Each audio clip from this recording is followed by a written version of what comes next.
Greetings, adventurers, and well-met Master of Dungeons here on the Master of Dungeons Twitch channel, twitch.tv/the Master of Dungeons. Just fed my familiar, and she's a deaf senior kitty, rescued about 5 years ago. This October will be 5 years ago, and she's very attached to me. So give me 1 minute. I'm gonna be right back. I want to grab her, and then we'll get back to this. Sorry, give me a second.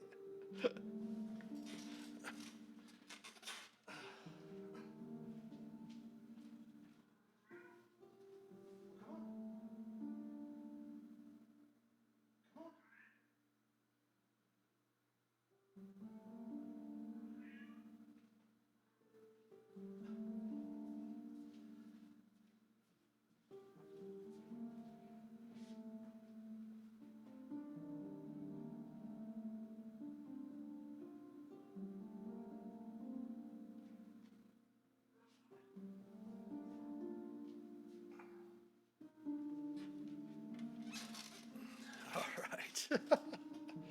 Oh, goodness. Oh, goodness. Anyway, happy Tuesday. It is the second day, the actual official day of our 1 year Twitch affiliate anniversary. It's a 2-day, celebration that starts on noon the day before and finishes the noon the day after. But today it is official. We have been an affiliate for 1 full year. Hopefully she's not going to try to jump up. For some reason she's being a little, feeling maybe under the weather today. I don't know. But yes, today is Tuesday 2 p.m. Eastern time. It is time for some Dungeons and Deliberations, where we work on a little bit of DM prep and some virtual D&D weekend preparation, as well as working on Roll20. So we'll work on this event that we're going to be running here in a few weekends. We're going to be running a Tomb of Annihilation adventure known as the Rotting Roots for our Adventures League, which is the organized play for Dungeons and Dragons through Wizards of the Coast. And you're being a little loud. You need to stop. There's your bed. There's your bed. She's staring at my feet. So yeah, we work on Roll20, prepping our room for the event, and then answer questions and talk about what we do for prepping for games and stuff like that, and just discuss being a DM in general and all of that stuff. So, and of course, answer any questions about DMing, about Roll20, things of that nature. So we're going to go ahead and do this stream here for usually about an hour or 2 hours on Tuesday, and then normally on Wednesday we have our Tavern Talks, which we talk about recent events in D&D, playtest material, etc. We're going to have a special preview of that at 6 p.m. tonight, at 6 p.m. Eastern, talking with Danta Shin, just reflecting on what we've done the past year on the Master of Dungeons Twitch channel. And then later tonight, we have a special live play game at 8:30 p.m. Eastern here, playing Dragonlance Shadow of the Dragon Queen. So yeah. So basically, we're getting putting together the adventure in our Roll20 room. As you'll note, we do have a base room of Tomb of Annihilation, and Tomb of Annihilation, they obviously break it down into chapters, your different handouts, things of that nature. Now, I don't put these into, like for example, you notice the laws and punishments are put into the GM notes and the handouts, which is fine. You can do that if you want to. I just put them in just the normal part, and then the players aren't going to see it anyway. Like this one, the players will see, because I always give them the adventure title page, basically. But then I'll break them up, break each section up, part 1, part 2, handouts, stuff like that, into a very similar setup for what they have in a Roll20 room. And then, like, for example, you can see here, we've already added in the first 6 of this series, and we're working on number 7 right now. So we just basically will go through, always go ahead and pull open one of these just to give myself a reminder of what things we need to put in here. Most of the introduction handouts are pretty much all the same, all the way across the board for each one of these adventures. So we'll go through and do the credits next. Credits 07.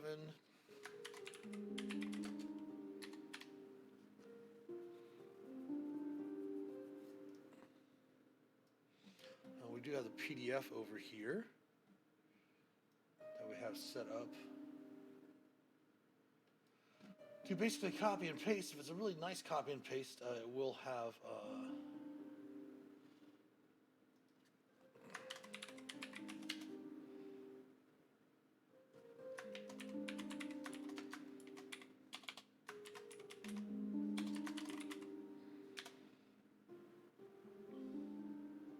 really good formatting, so you won't have to worry about reformatting anything or anything of that nature.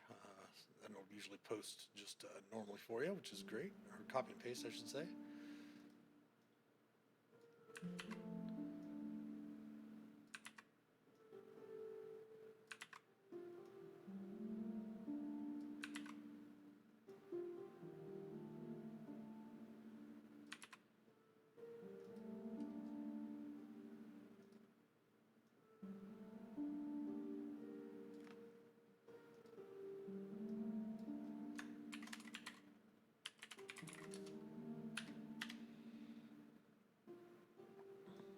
What we'll do is we'll copy and paste the introduction from another one, and then we'll just go through and edit what needs to be edited that's different from this one.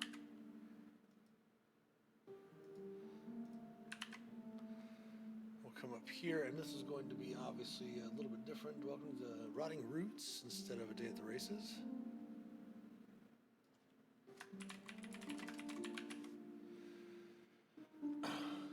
Storyline.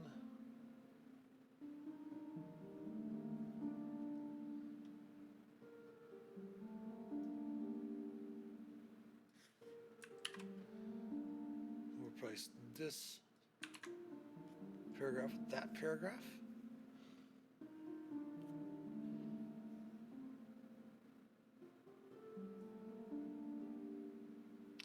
We are 5th through 10th level characters. 5 characters, an AP of 8, I believe.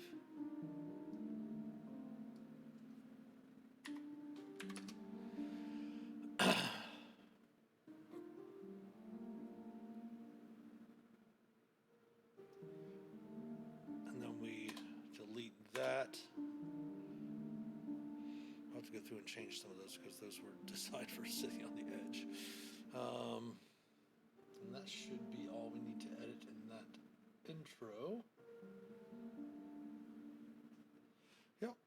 We'll save changes. It's introduction for 07. And then we'll do our adventure primer.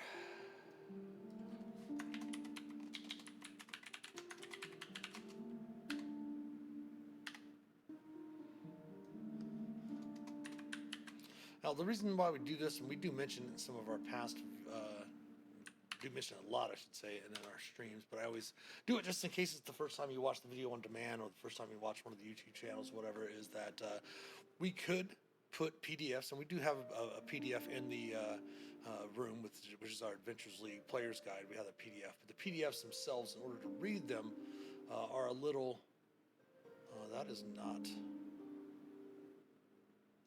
coming up properly. Oh, there we go. Okay.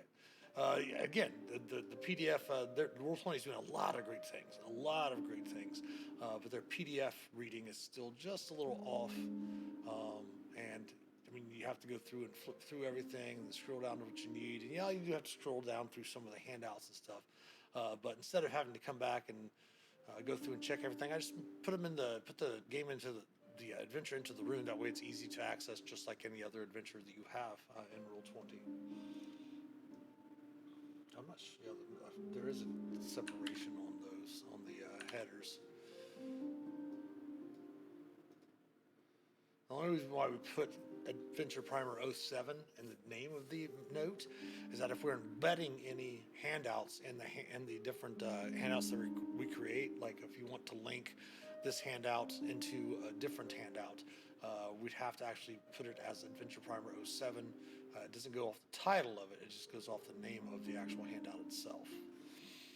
So that's one of the reasons why we have that in there.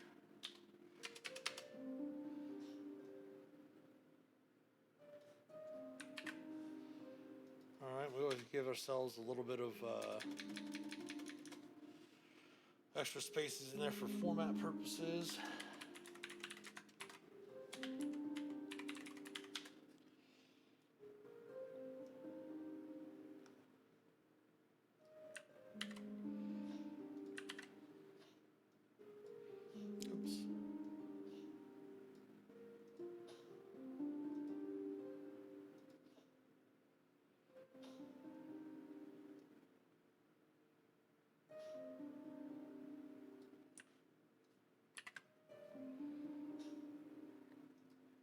Now, what we'll do also, you'll notice a lot of adventures will have text boxes, or they'll have sidebars and such like that.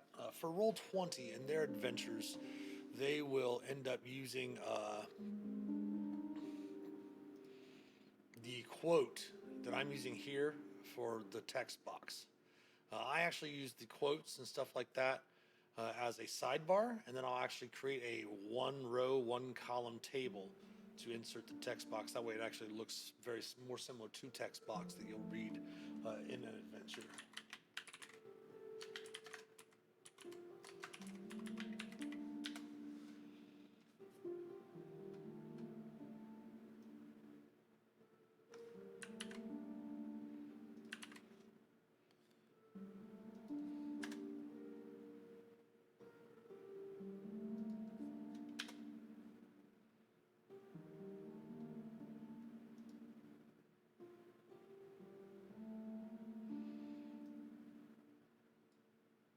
Give it a header 4.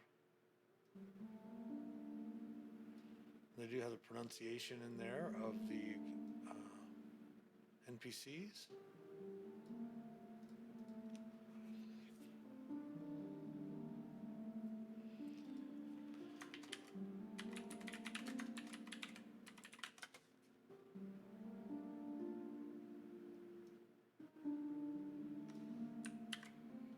Oops, let's do this.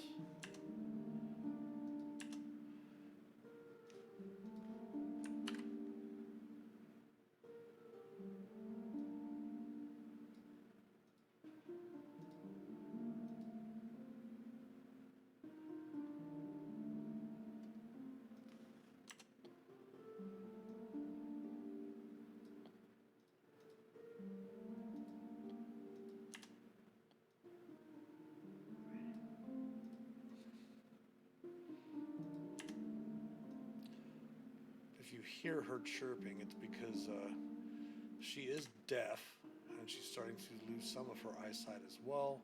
But she was a stray when we first got her a number of years ago. Like I said, it'll be 5 years this October. The vet said she was already at least 15 years old. And she has her ear clipped, which means that she has been fixed by a shelter or something like that. But it seemed that she was always on the streets, I guess, for most of her life. And now that she's with me and my wife, she is extremely attached. She also gets in situations where she does not feel comfortable eating without one of us watching her sometimes. I can only guess because she was, by herself all the time out in the wild. So I don't know, not the wild, but you know what I mean.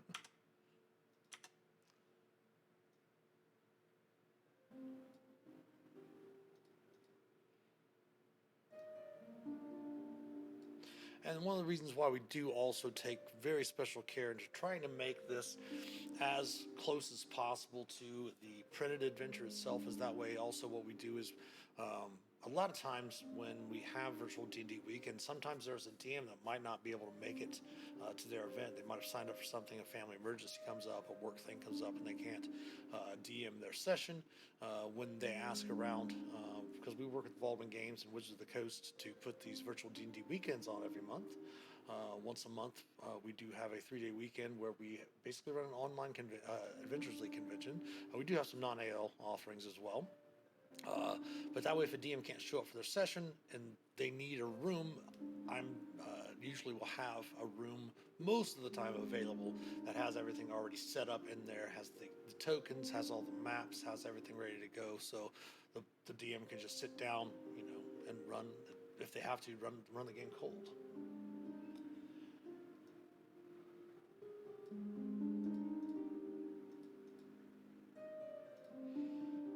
We have a couple of sidebars.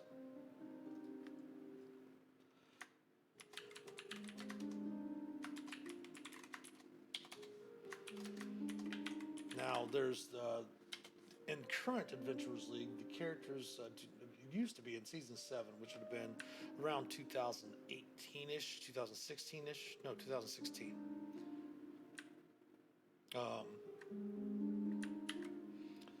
I think it was 2016. Yeah, it was the end of season 6, the start of season 7. But the oops, no, we didn't need that. Didn't copy the right stuff. All the characters in Adventures League had to be part of a one of the factions, one of the 5 major factions in the Forgotten Realms: the Harpers, Emerald Enclave, Lord's Alliance, or the Gauntlet, or the Zentarum. And they had secret missions for the characters because the characters would gain what's called Renowned. These are legacy things, so I will always note legacy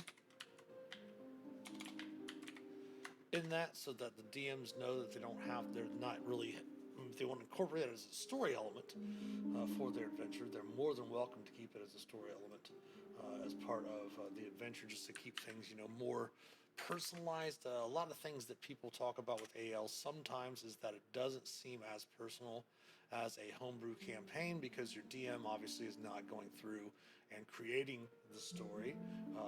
Even if you're running a hardcover, you can still put personal things into adventures, and in Adventures you can still do so as well, as long as you're not changing the specifics of the adventure and the storyline of the adventure.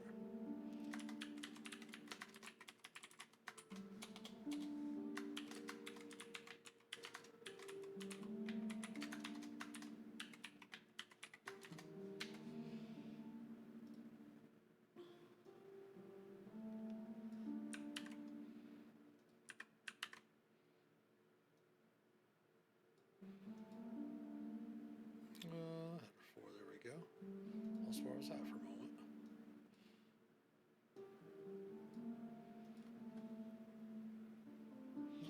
All right, so that is all of our primer. So we'll save that. Move that down into the folder.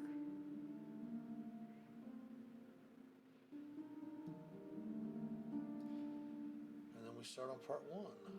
Now, this adventure in particular, and all of the Tier 1 and Tier 2 adventures for this season, what I mean by season is just the season that goes with the hardcover that came out.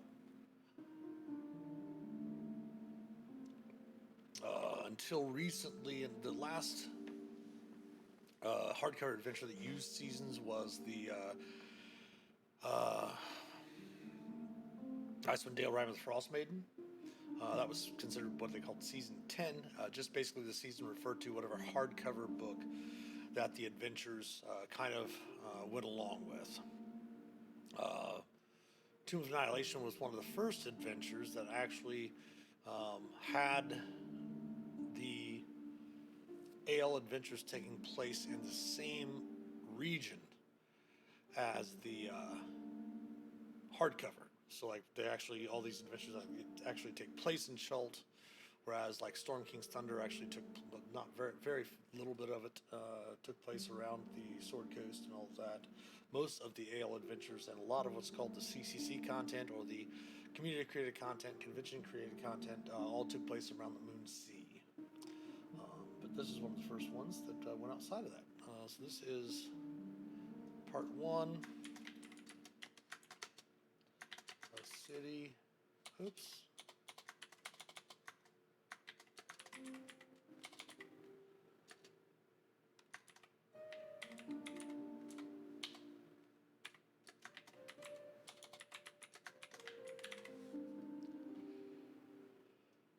Oh, pardon the pun.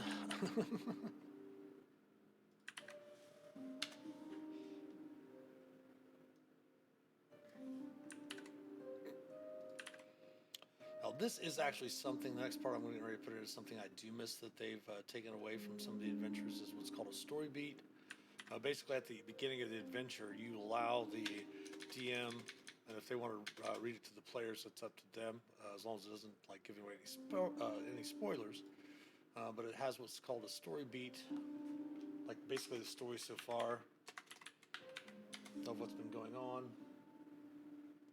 Or just basically, in this situation, these story beats are actually, this is the gist of what's happening in this part of the adventure.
All right, and then we do a text box, which is why we just do a single. Oops, we do a single table there.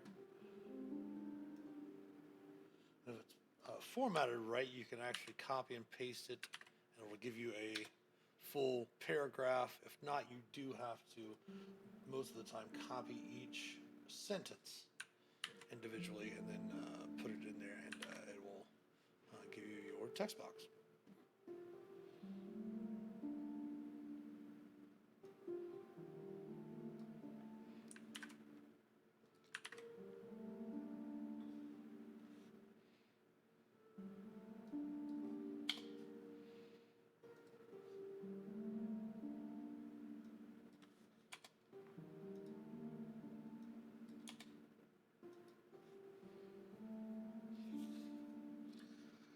Double check if there's anything that needs to be put in bold or italics. No. All right, and then we come over and we will give ourselves another quote, sidebar.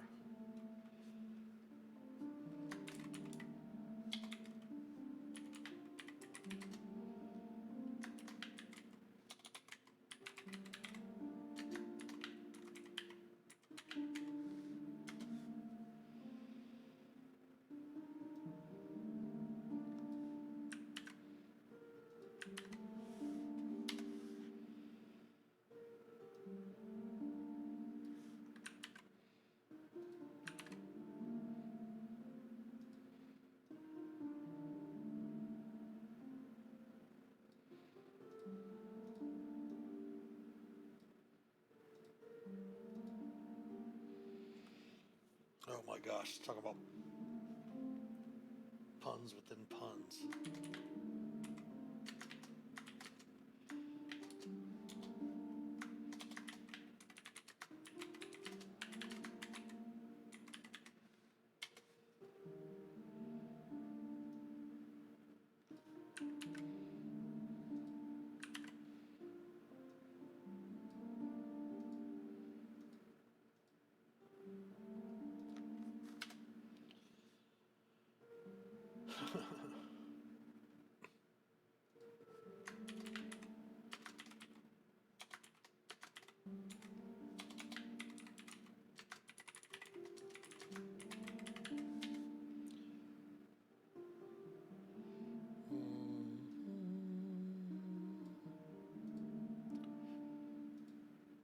Did have a chance to watch the first episode of Shogun before starting the stream today, and I must say it looks really, really good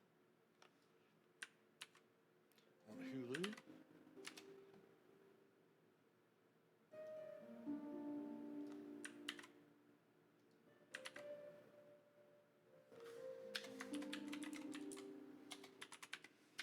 Now these are all of these tier 2 and tier 3 adventures, basically the tier 1 and tier 2 adventures.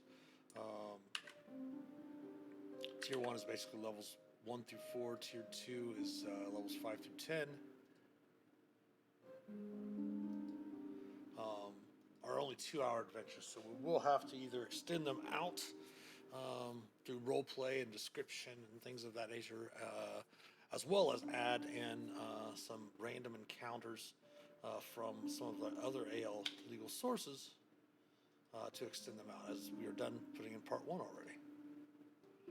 And the reason why they made these only 2-hour adventures was that way local game stores who were really big into Adventures League at the time were able to run them in like a 2-hour slot without having to take up a bunch of space for a long period of time.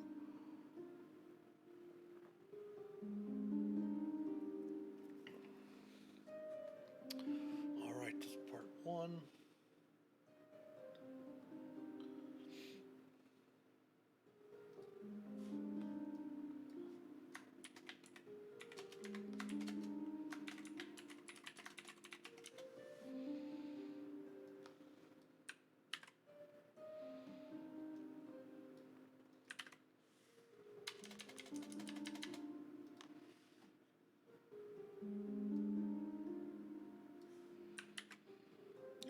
like for example, this one says estimated duration 45 minutes. Choose one or two of the following encounters. The characters trace the undead to their source. We can use what we're probably going to do is use all of these choices to expand it out. Since it's supposed to take about 45 minutes, if we do all four instead of just two or one or two, we can extend an extra 45 minutes just by doing, pardon me, all of the encounters in this part.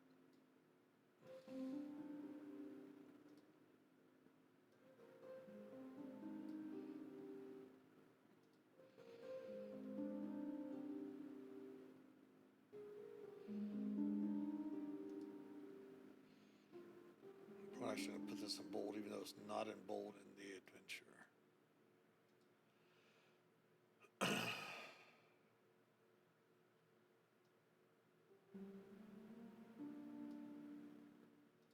We'll do that one too.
Oops.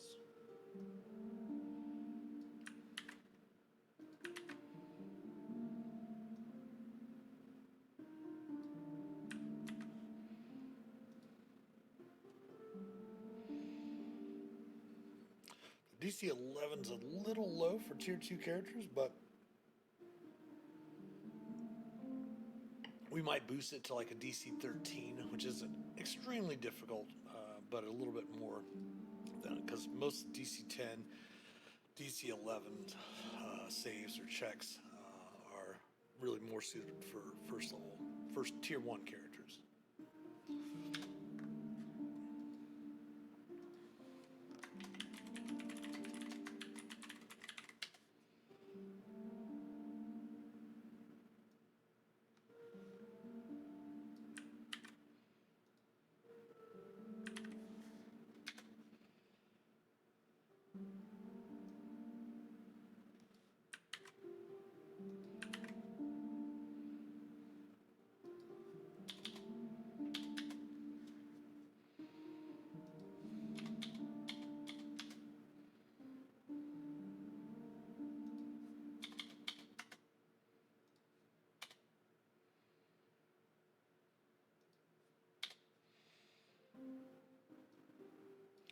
Then we'll have an adjust the encounter section after an encounter. That way, since you're not really sure what levels exactly, I mean, you're sure of the range that the characters are going to be,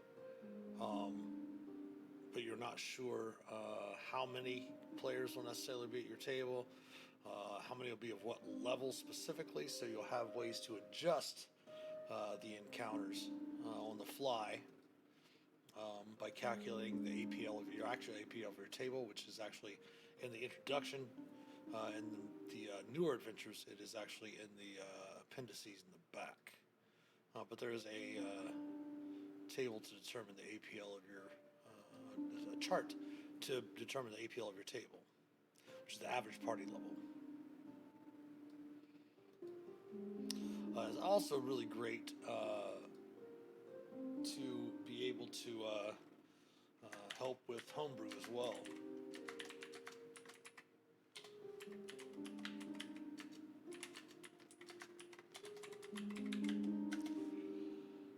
It does give you a lot of different ways It does give you a lot of different insight into how to put together encounters and stuff like that, and all that, especially when you're doing homebrew stuff, which is really nice as well. We're going to put this in here first. Then we're going to put the text box in above it.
Quick sand trap in there.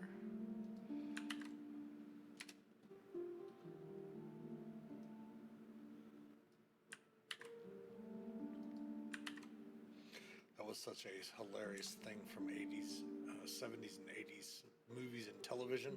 Quicksand was always the danger. Anyone that's into fantasy movies and stuff like that obviously might have seen Beastmaster, where Kodo and Podo help him out of the quicksand.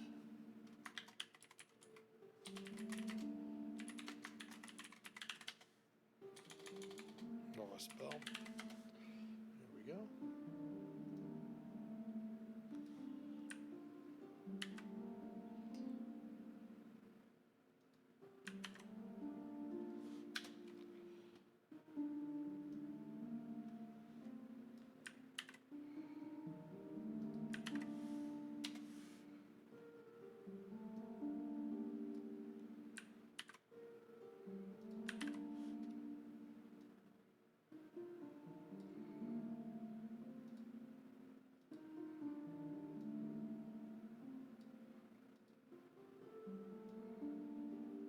Now, of course, we do use dark mode for Roll20, but one of the reasons why we do make sure we put all of the bold in there and all the italics in there as it is in the adventure is, I'm just going to save this real quick just to show when we're not in dark mode. You'll see that everything is in bold and all that. So.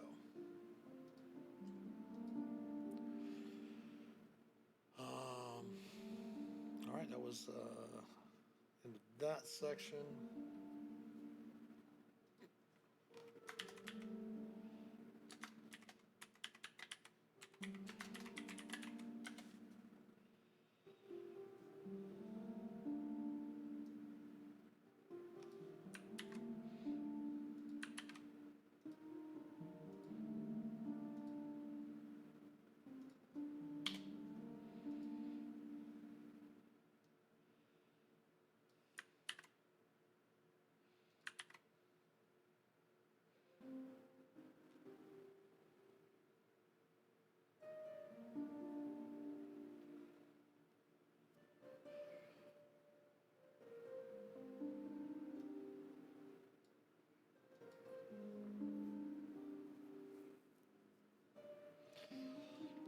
Just kind of forces their hands.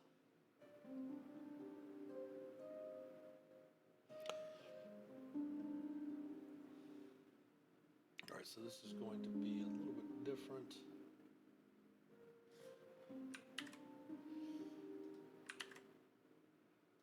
I'm going to put this hanging, indent.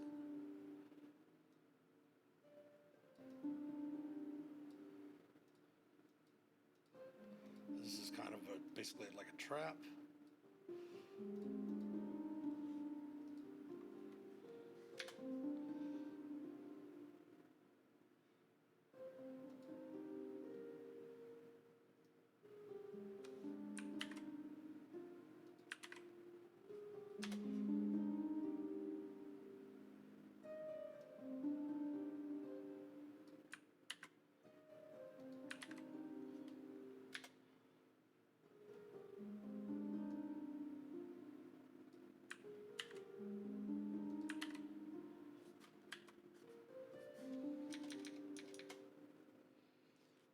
Again, leaving room for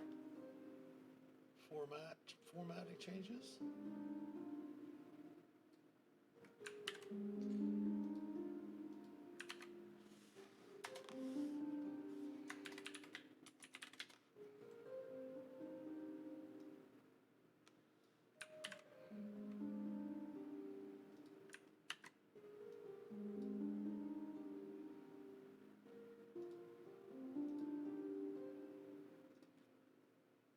I don't think there's any magic items listed in there. No. Okay.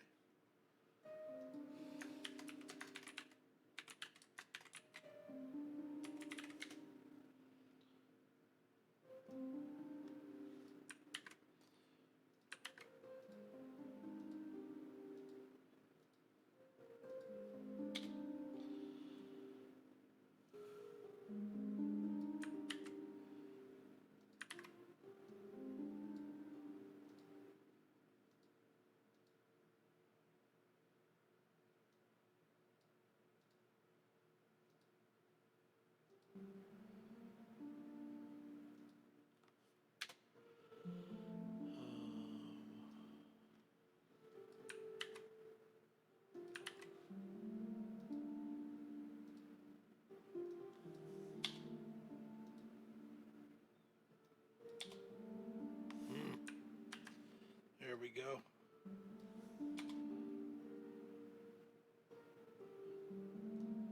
Let's pull it away. Cool.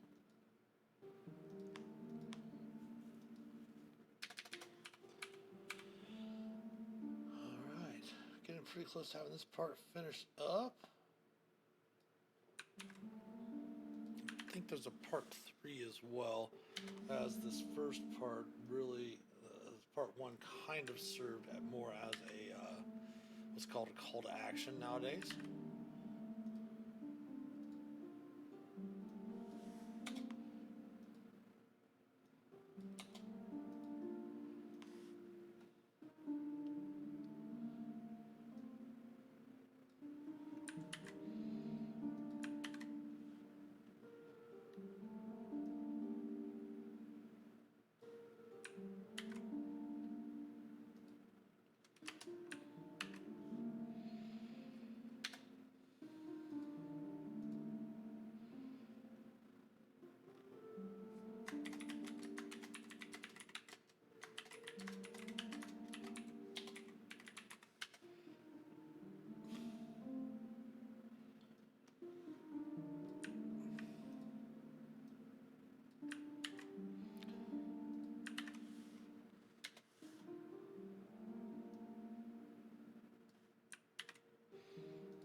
All right, and then we put the treasure in for the treasure section.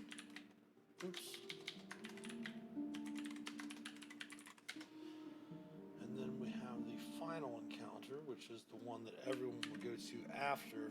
Normally, you would just do 1 or 2 of the encounters. Since we are doing this to extend it out even longer, we're going to be running all 4 encounters, and then this 5th encounter, which is tribe. Oops. Fallen feather. There is a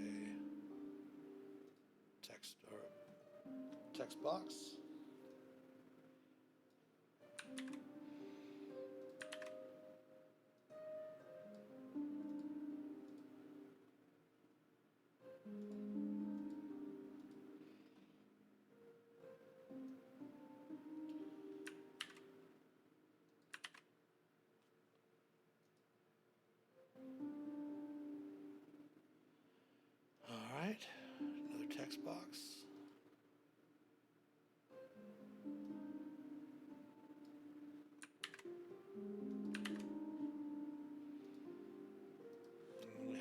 development.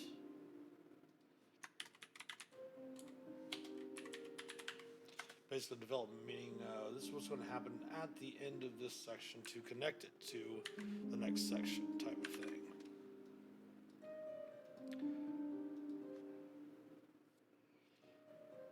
We'll go through and clear out the end there, save changes. We have part 2 done.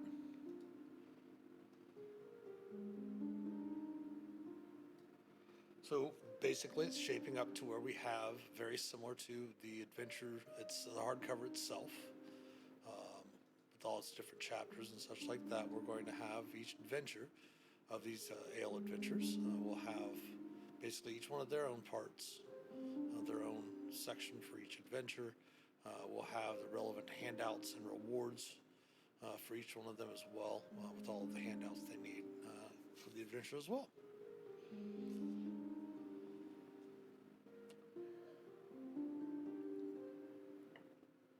All right, so we are on to part 3.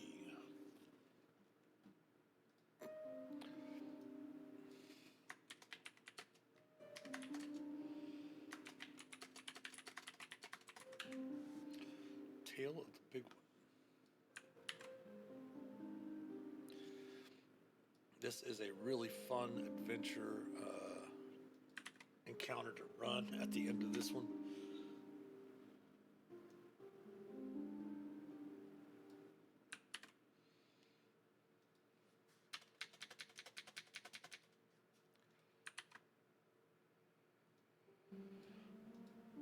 Where there is a rather large Tyrannosaurus Rex, undead Tyrannosaurus Rex, I should say, that as the characters fight it, it has a chance to disgorge zombies, basically to vomit zombies, which is awesome. I mean, a creature that vomits zombies,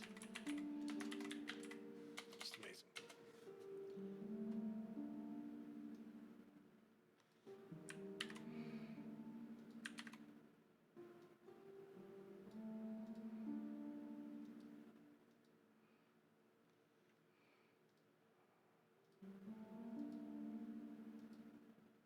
Oops.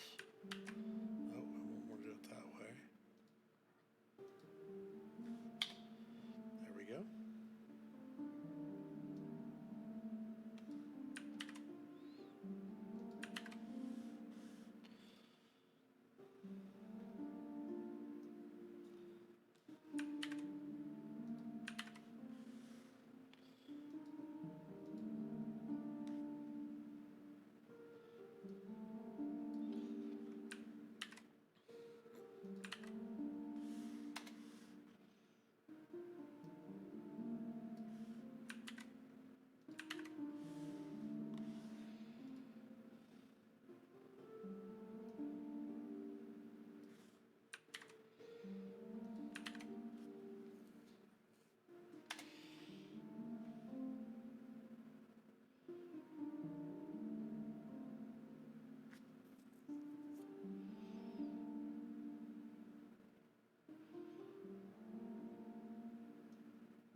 That'll take a couple moments to load the copy.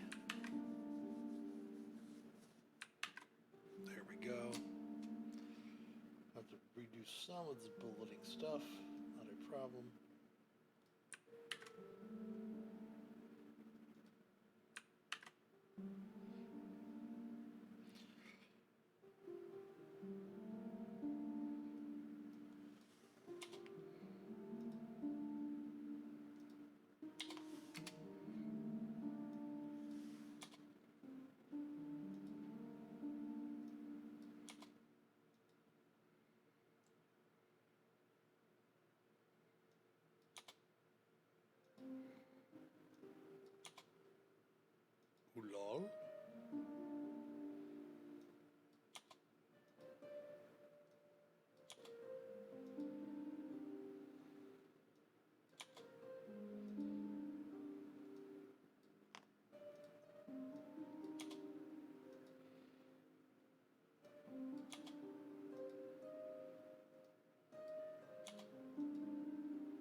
we'll put in again the secret mission. Oops.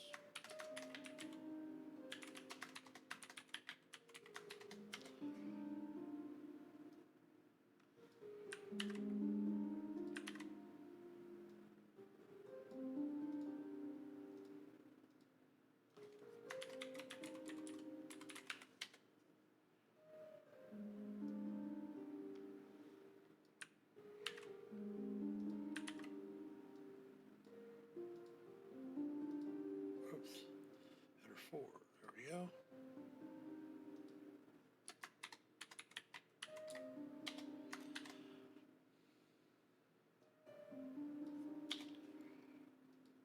Now part 3 done.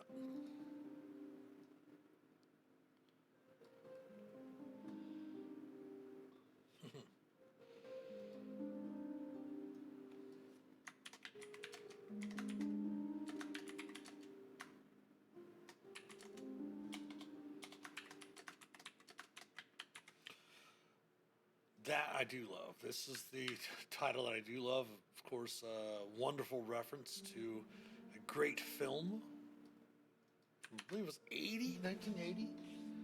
1981? I think it was 80.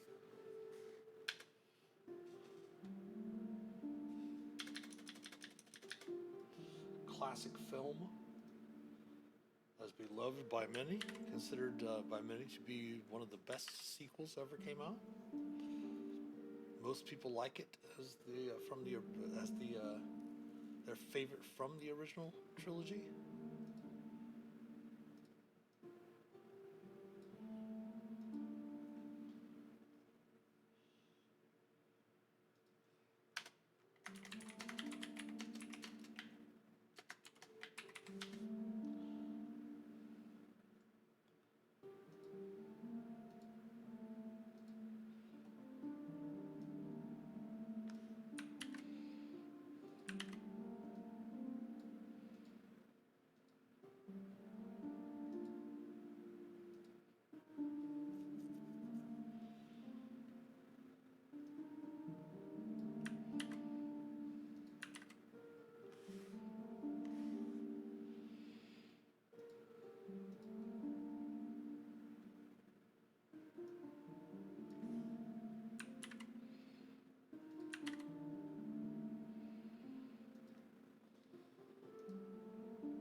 Oops, we gotta wait for it to copy. There we go.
In here again, noting that they are legacy missions, which you can add a little bit of like tension and drama to the adventure by using these still, even though they're not really relative or mechanically relative for the characters anymore.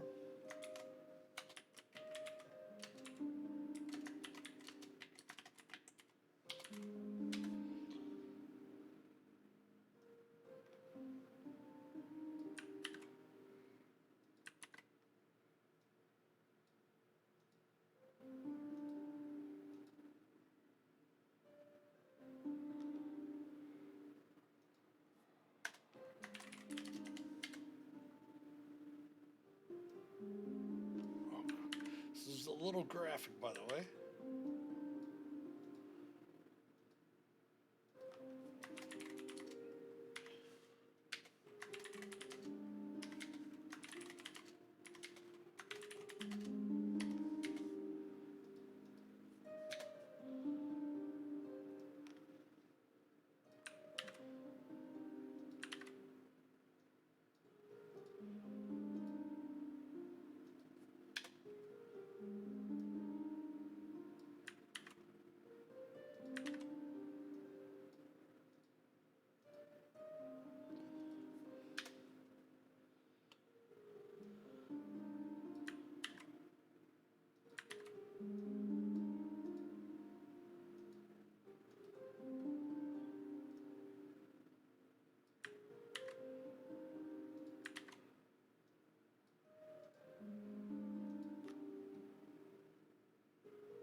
a great way to start some box text. You tumble out of the Tyrannosaurus's jaws.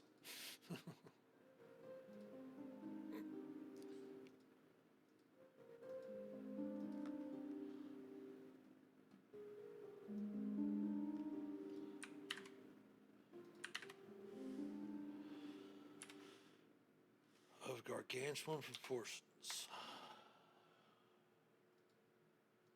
Quote, sidebar, adjusting the encounter.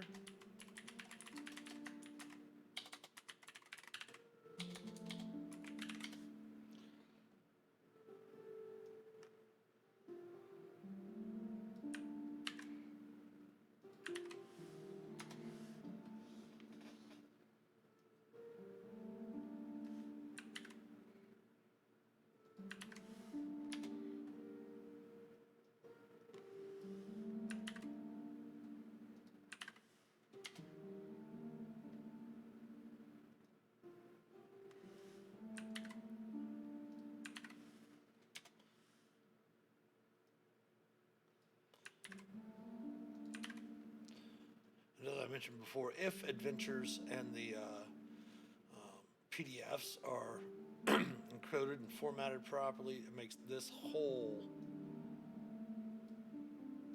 process of copying and pasting a PDF into your Roll20 handouts so much easier. Like I said, you could go through and just import the PDF itself and just kind of skip all this, but since these events and these adventures frequently get ran more than usually 2 to 3, maybe 4 times sometimes, it will save a lot of time by just going through and spending a couple of hours putting the adventure in there. Will save you lots of time at the actual table itself, playing with the players and having to go back through the PDF and all of that such. See, there's a robe of entanglement.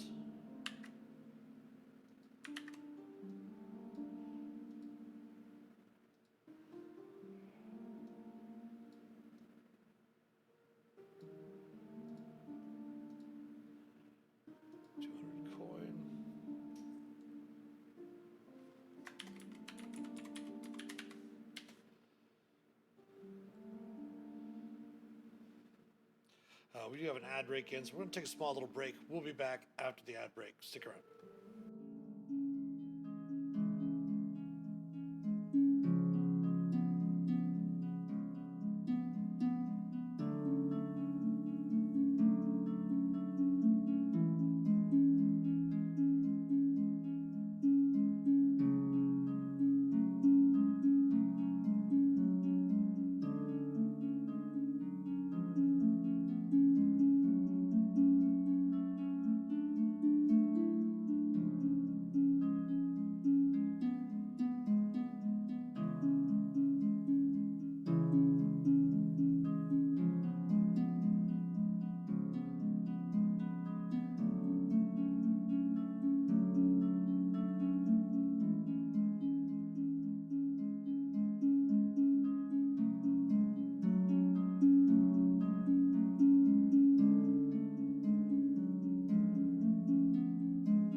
back on this side of the ad break. So we have part 4 finished up here. We have everything added in there. The rounds going through the big battle, adjusting the counter with the big one. Oops, we did not put the big one in bold.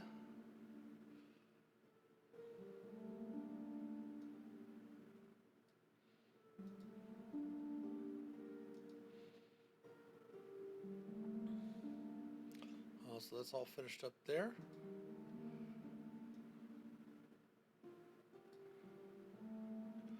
And then now we go on to the rewards section.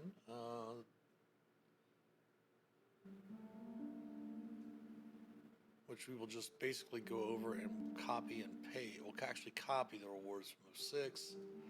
We'll edit, we'll duplicate that, and then we'll adjust it as needed. As the old rewards sheets really are a little antiquated in the old adventures.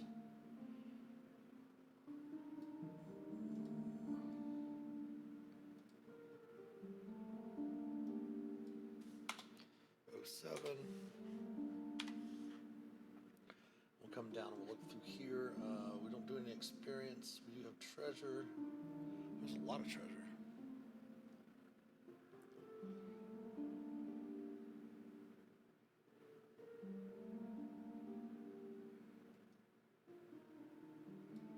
So we'll come through here and do this.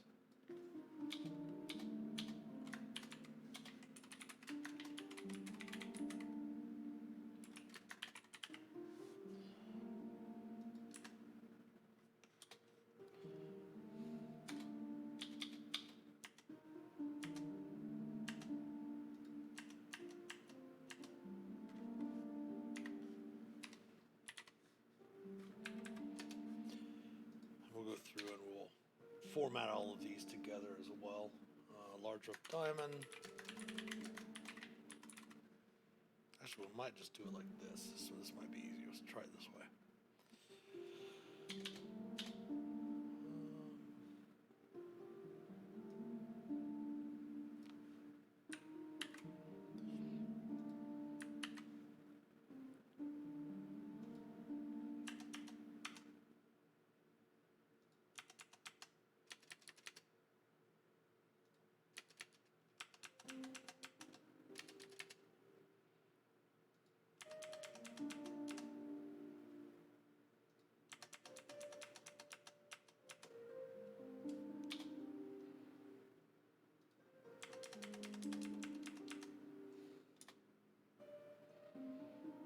Of course, it's not perfect, but it looks, as long as it looks pretty decent, that's all good.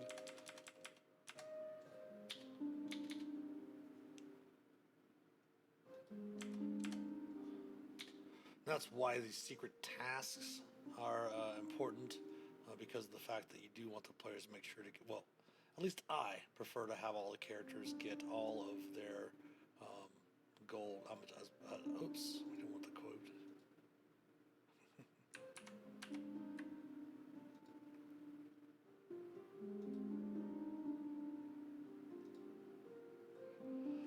I like to make sure that the players get all the gold that they can get in the adventure. I don't like to. That's why I tell my authors, like when we just finishing up the Dreams of the Red Wizards campaign, I always told the authors, do not gate the magic items.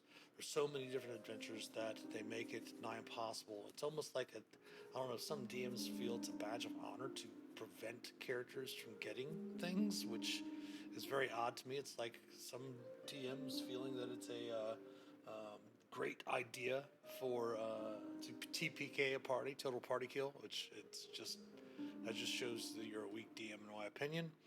You can feel completely free to disagree with me on that, but after doing this over 40 years, when a group gets TPK'd and you can't find a way for them to get out of it, or you put them in that position to get out of it, because you're not just a referee, at least in my opinion.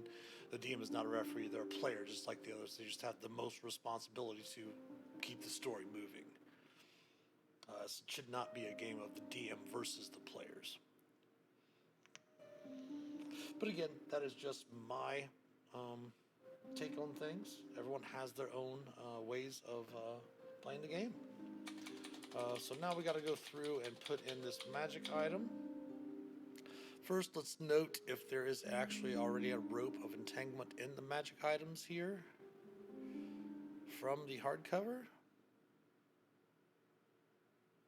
There is not a rope of entanglement, so we'll go through and create our own handout for that.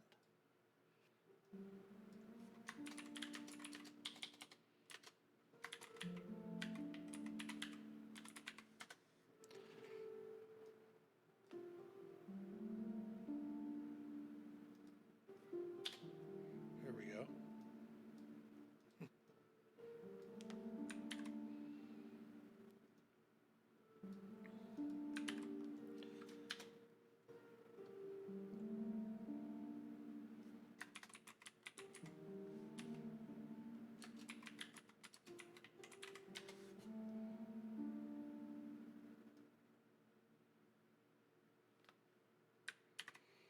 So the first thing we'll do is we're going to put this in here, which is the like the flavor of the rope.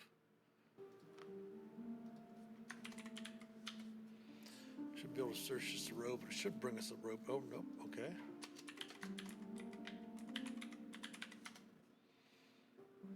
There we go.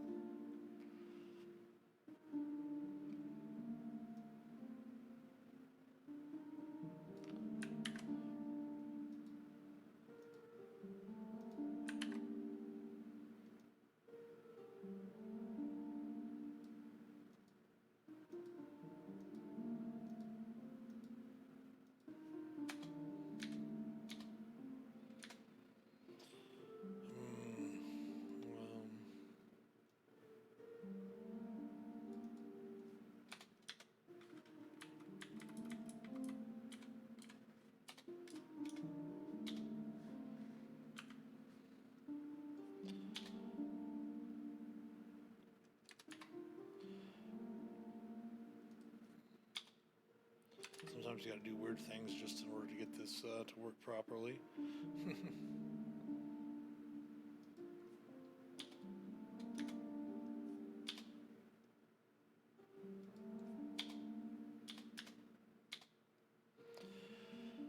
To get the formatting right, that is. Header 4. Italics.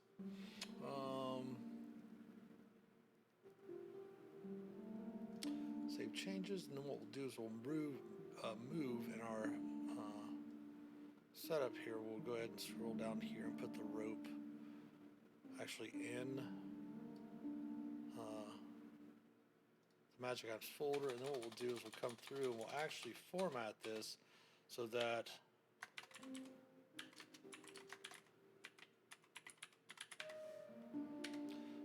when we save this, it'll have it saved to where we can actually click on the handout in the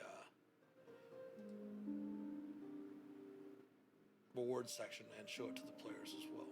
We can also go through, we should probably go through, let's close this magic items down.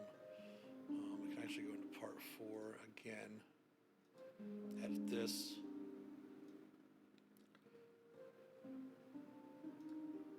We'll go ahead and do this.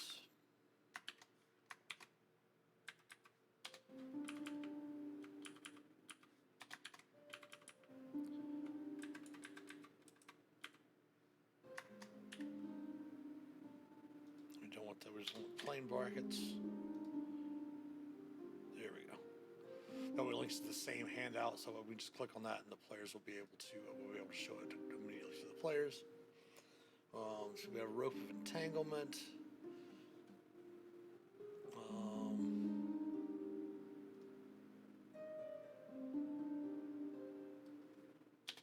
Drop those out of there.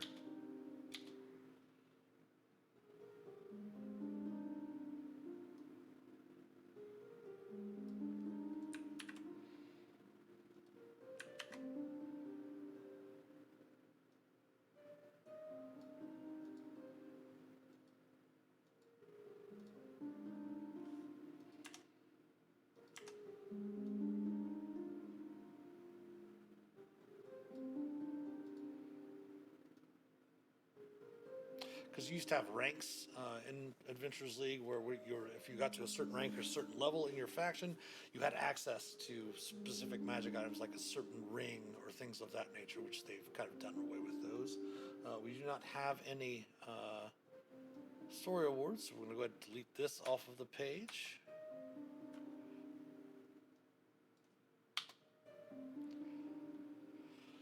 And then the next thing to do, we're going to go ahead and we're going to drop this here first. Make sure that that's off of there because we're going to go ahead and save this as it is for now. Because we're going to put an optional encounter in there in the rewards section. We just haven't figured out which one we're going to do yet. In case we need it, we'll put another thing down here, and either encounters in the jungles of Chult, most likely. Perhaps maybe the encounters in Port Nine-Zaru before they leave Port Nine-Zaru, things of that nature. So we'll put a different encounter in there eventually. So first thing I want to do is we'll go through and make sure that we have all of the all of the creatures in here. So I'm not sure. I think we might have created the big one already. Let's double check. I think we might have done it in a previous stream, but we will double check.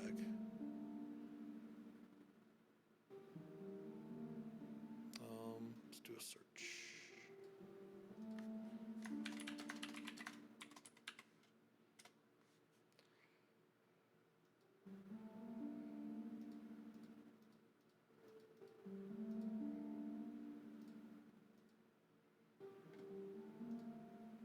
Yes, we did do the big one already, so let's double check it just to make sure we got everything in there properly.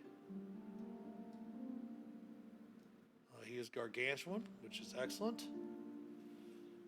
He is a zombie that will note is spewing zombies out of their mouth. Zombie barf breath. Yep, we've got the big one in there. So the big one is in there. We are good to go with that. He's a named NPCs. That is good to remember. All right, and then I believe we have the rest of them of Bone Naga and Skeletons. Sort of flying monkey mummies, which I believe we created last time as well under Swarm.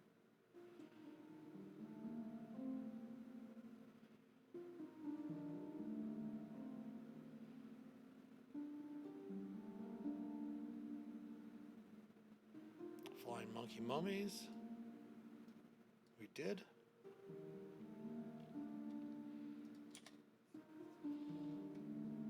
And zombies, of course, are in here as well. Beholder zombie and the ogre zombies are in here as well. I think we also already put in the maps. We did put the maps in.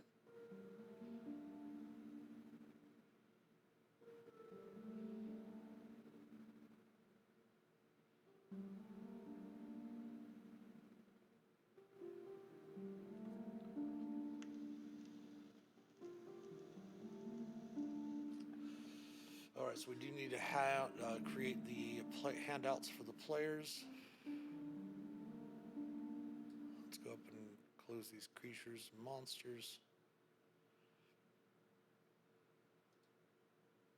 We'll go back over to our starting page. Like I said, we went through and took all of the Tomb of Annihilation maps and put them into their own folder, and we created folders for each of these DDAL adventures. Dungeons and Dragons Adventurers League is what DDAL stands for. We have a couple of them archived, but those are for just the token pages and such like that. But yeah, so we'll create a handout for the Harpers and a handout for the Emerald Enclave, and then I think the only thing we'll have to do is, I don't think there's a Dramatis Persona for this adventure, which is basically a list of all of the creatures in there. They did have a note of that locations and NPCs at the beginning. Normally they also put in a Dramatis Persona, but we don't have to do that. So the only thing we have to do really left to do is put in the Harper and the Emerald Enclave handouts. which we will do here as soon as we sign off. But we'll go ahead and call the stream to an end. We are going to be back a little bit later today at 6 p.m. Eastern time for a sample of our Tavern Talks with Shifty Boar, with talking with me and Dantashin, one of the members of our collective, at 6 p.m. Eastern, and then we'll be back at 8:30 p.m. Eastern for a live play game, Dragonlance: The Shadow of the Dragon Queen, perhaps possibly our final installment of that with that group. They've acquiesced to allow me to stream our game tonight. So thanks, of course, to all of our supporters. Thanks for stopping by today, especially our patrons from Patreon. If you'd like to help support the channel, please consider becoming a patron or subbing here on Twitch, twitch.tv/themasterofdungeons. We'd love your Prime subs. Again, it is our 1-year anniversary becoming a Twitch affiliate. Thanks for stopping by. Of course, the link to our Patreon page, as well as our YouTube channel and all of our social media accounts, can be found in the About Us section below here on Twitch. If you want to subscribe to us on YouTube, it is free. Free to do. Like and comment on the videos. Follow us on Facebook, Instagram, Twitter. Give us some likes, retweets, all of that good stuff. Every sub, like, and share helps us immensely.